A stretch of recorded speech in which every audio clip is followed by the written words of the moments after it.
گا۔ اب سب بیٹھیں، تشریف رکھیں۔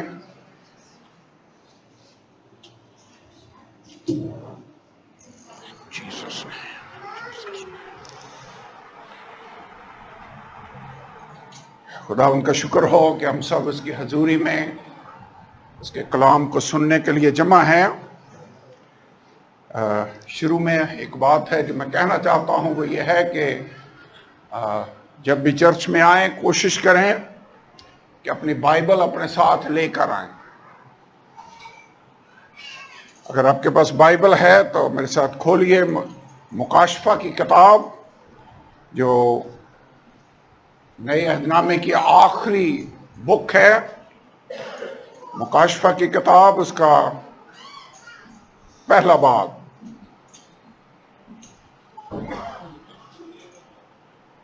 پہلی 3 آیتیں ہیں جو آغاز میں پڑھنے لگا ہوں۔ یسوع مسیح کا مکاشفہ جو اسے خدا کی طرف سے اس لیے ہوا کہ اپنے بندوں کو وہ باتیں دکھائے جن کا جلد ہونا ضرور ہے، اور اس نے اپنے فرشتہ کو بھیج کر اس کی معرفت انہیں اپنے بندہ یوحنا پر ظاہر کیا، جس نے خدا کے کلام اور یسوع مسیح کی گواہی کی، یعنی ان سب چیزوں کی جو اس نے دیکھی تھی شہادت دی۔ اس نبوت کی کتاب کا پڑھنے والا اور اس کے سننے والے اور جو کچھ اس میں لکھا ہے اس پر عمل کرنے والے مبارک ہیں، کیونکہ وقت نزدیک ہے۔ مجھے آئیڈیا نہیں ہے آپ میں سے کتنے ہیں جنہوں نے مکاشفہ کی کتاب کو پڑھا ہے، اسٹڈی کیا ہے۔ اسٹڈی کیا، پڑھا؟ بہت سارے لوگ سمجھتے ہیں کہ یہ کتاب شاید اسٹڈی کرنے کے لیے نہیں ہے۔ کئی لوگ ہیں جو کہتے ہیں کہ اس کو ہم پڑھیں تو ایسے جیسے ڈر لگتا ہے۔ میں آپ کو بتانا یہ چاہتا ہوں کہ یہ خدا کے کلام کا حصہ ہے، اور اگر خدا نے اس بک کو اپنے بائبل میں شامل کیا ہے تو یہ ہمارے فائدے کے لیے ہے۔ کسی بھی اور کتاب کے لیے یہ نہیں لکھا ہوا جو اس کتاب کے لیے لکھا ہوا ہے۔ یہاں پر میں نے پڑھا ہے، اس نبوت کی کتاب کا پڑھنے والا، اس کے سننے والے اور جو کچھ اس میں لکھا ہے اس پر عمل کرنے والے مبارک ہیں۔ باقی 65 کتابیں آپ دیکھیں، ان میں سے کسی کے بارے میں بھی یہ لکھا ہوا نہیں ہے کہ اس کتاب کو پڑھنے والا، سننے والا اور جو اس میں لکھا ہے اس پر عمل کرنے والا مبارک ہے۔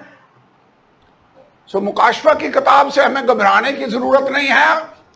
اس کتاب کو پڑھنے سے خاص برکت ہے جو خدا کے لوگوں کو ملتی ہے۔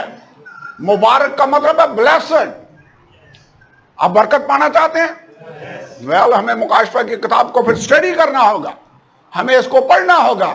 لکھا ہے اس نبوت کی کتاب کا پڑھنے والا، نمبر 1۔ اگر آپ گھر میں پڑھتے ہیں، اگر گھر میں نہیں پڑھا تو آج یہاں پر میرے ساتھ ساتھ پڑھ لیں، لیکن پڑھنا ہے۔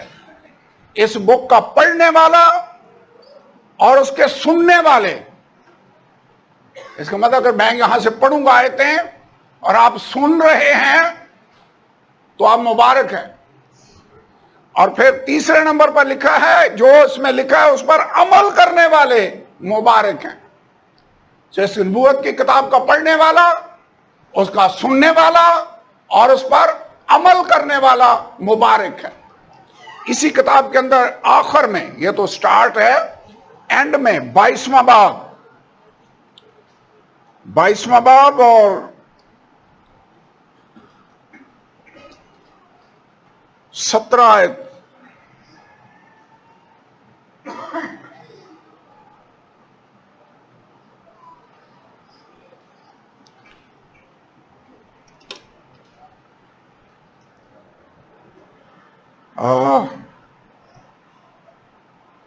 یہاں پہ لکھا ہے، روح اور دلہن کہتی ہے آ، اور سننے والا بھی کہے آ، اور جو پیاسا ہو وہ آئے، اور جو چاہے آب حیات مفت لے۔ 7ویں آیت، دیکھ میں جلد آنے والا ہوں